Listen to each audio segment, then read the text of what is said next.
जय पहाड़ और जय पहाड़ी साथियों। कल उत्तराखंड के मुख्यमंत्री श्री पुष्कर सिंह धामी ने मैदान और पहाड़ के बीच जो विवाद तथाकथित रूप से चल रहा था उस पर बहुत सख्त बयान दिया और कहा कि मंत्री हो, संतरी हो, हमारा नेता हो, विधायक हो या आम लोग हो, अगर कोई भी क्षेत्रवाद की बात करेगा या भावनाएं आहत करेगा, किसी प्रकार से राज्य की एकता को खतरा पहुंचाएगा तो उसके खिलाफ कड़ी कार्रवाई होगी। सबसे पहली बात, मुख्यमंत्री जी के बयान का पुरजोर स्वागत है। देर से ही सही लेकिन दुरुस्त कदम लिया गया। लेकिन आज इस प्रकरण पे किस्सा सुनाना चाहता हूँ। नमस्कार, मेरा नाम है एडवोकेट विनोद तिवारी, मैं सामाजिक कार्यकर्ता। दोस्तों, महाभारत हिंदू धर्म का सबसे बड़ा ग्रंथ है।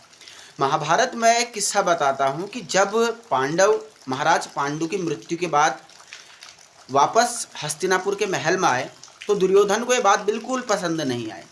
तो उसने क्या किया कि जो भीम था पांडवों में से एक भाई, उसके खीर में जहर मिला करके उसे नदी में धक्का दे दिया ताकि भीम मारा जाए, क्योंकि वो पांडवों में सबसे ताकतवर भाई था। लेकिन भीम तो हनुमान जी का पुत्र था, किसी तरीके से बच के बाहर आ गया। जब वापस आया तो उसने अपनी माता जी को बताया। माता जी ने पितामह भीष्म को बताया कि दुर्योधन ने उसे मारने की साजिश की है। तो पितामह भीष्म उस समय के हस्तिनापुर के जो महाराज धृतराष्ट्र हुआ करते थे उनके पास गए और उन्होंने कहा कि धृतराष्ट्र, अपने बेटे का न्याय करो और इसको सजा दो, तुम्हारा बेटा है इस वजह से बचना नहीं चाहिए। तो धृतराष्ट्र कहते हैं कि महाराज, मैं अपने बेटे का न्याय किस प्रकार कर सकता हूँ, ये तो मेरा सबसे बड़ा पुत्र दुर्योधन है।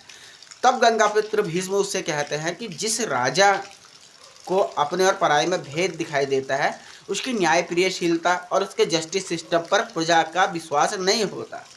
तो ये किस्सा आप आज समझ गए होंगे। लेकिन एक छोटी बात और कहूँगा कि इस पूरे प्रकरण में जब पूरे प्रदेश में कोई पहाड़ के लोगों को गाली दे रहा था, फिर कोई उनको गाली दे रहा था, इसमें हमारा राष्ट्रनीति संगठन और मैंने आप एक वीडियो वायरल हुआ था, मुझे बताया भी गया कि वो वीडियो बड़े बड़े नेताओं ने, सारे सत्ताधीशों ने भी देखा और सबसे पहले हमने लोगों को संविधान की राह दिखाई। मैंने बताया कि भाई, इस देश में किसी को भी आबाद रूप से आने जाने की स्वतंत्रता है। क्षेत्रवाद की भावना से ऊपर उठ करके हमें एकता का सिद्धांत स्थापित करना चाहिए।